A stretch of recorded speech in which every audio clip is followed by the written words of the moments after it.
Goes through the eye.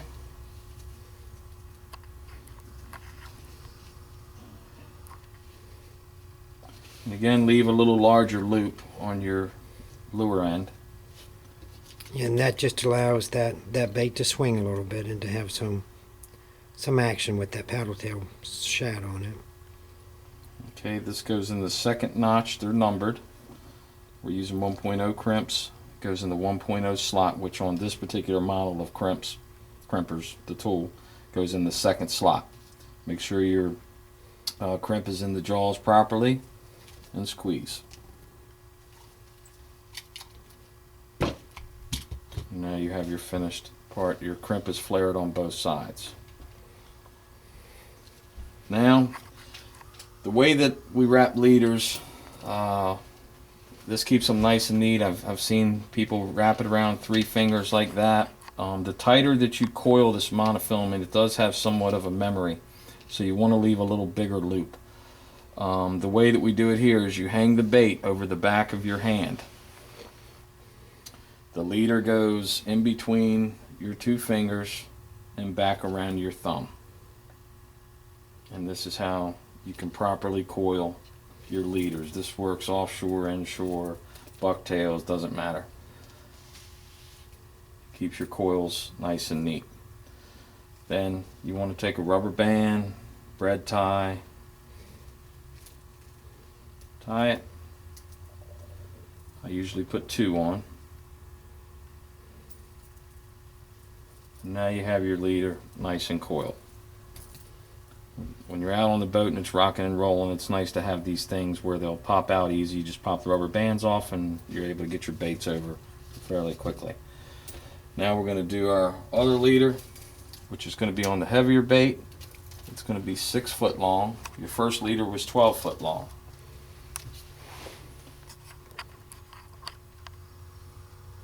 There again, we'll be using a 1.0 crimp, 80-pound test line. Putting it through, back through your double barrel crimp.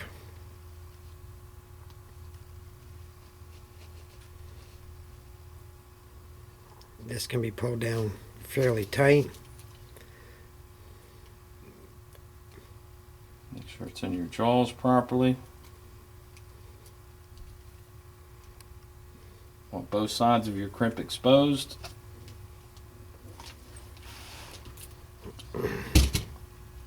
And now we're going to make this one 6 feet.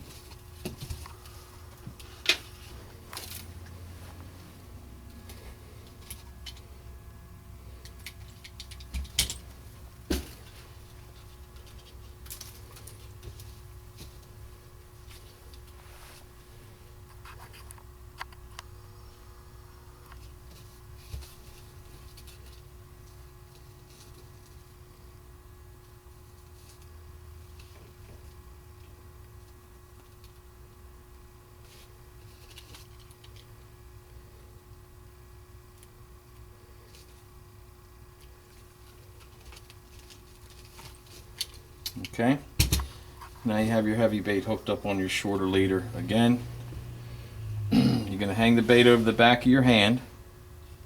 Leader goes in between your 2 fingers and on the back side of your thumb and coil.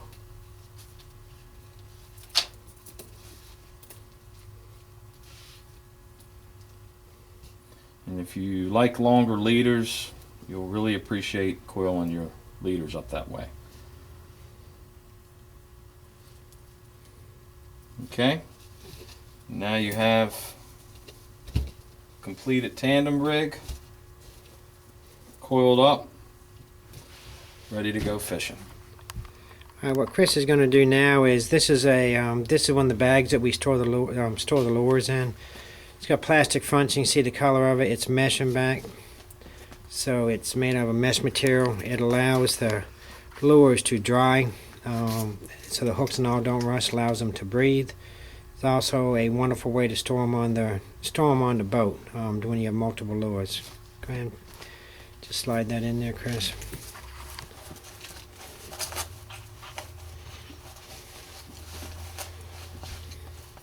Stick them in there. This is why it's important with your lures or your leaders are coiled up as well. Just kind of stick it in, fold the tails over, seal it up. And for all practical purposes, and then you can, store multiple lures. We get little carry bags that we put them in and just have these all lined up.